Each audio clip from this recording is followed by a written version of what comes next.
The dragon is eyeing the resource-rich, politically sensitive and geo-strategically located Gilgit Baltistan.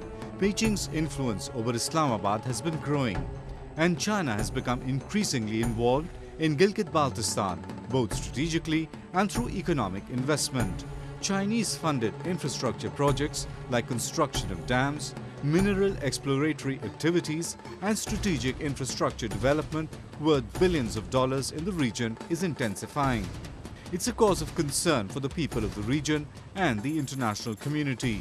On February 4 at Johns Hopkins University in Washington, the issue was discussed in a seminar titled Regional Implications of China's Growing Presence in Gilgit Baltistan.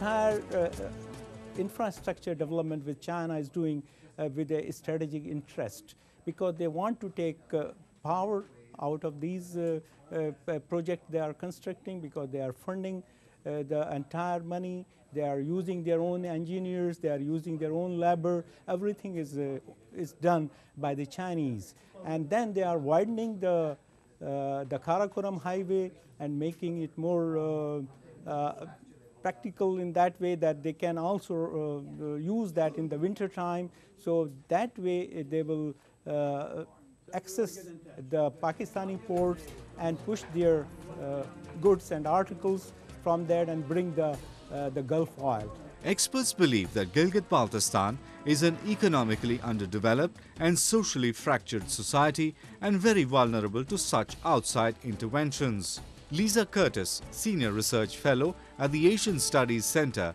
at the Heritage Foundation, supported genuine and complete autonomy for Gilgit Baltistan. We need to see more transparency from the Chinese because of the strategic nature of this region and the past problems that we've had between India and Pakistan over what is technically part of the disputed area of Jammu and Kashmir.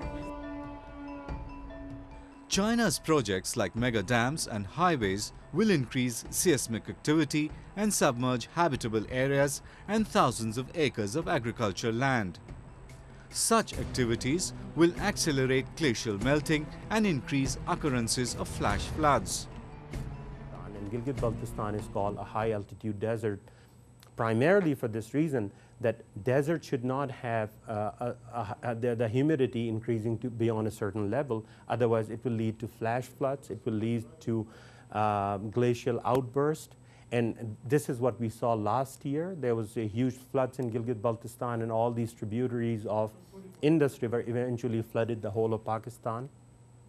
So a lot of experts, as well as the local people, are seeing China's involvement in these activities as something very detrimental to the interest of the local people as well as the entire region in the long run.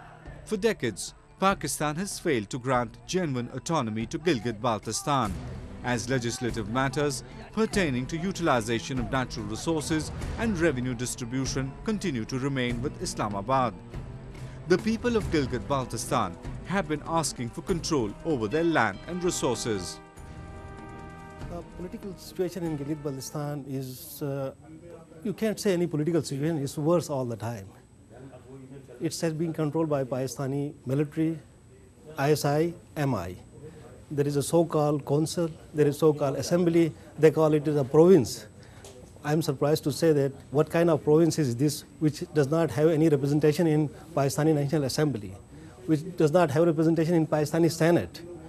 We don't have any kind of representation in Pakistani setup, political setup where the decisions are being made. On the other hand, they say this is a province.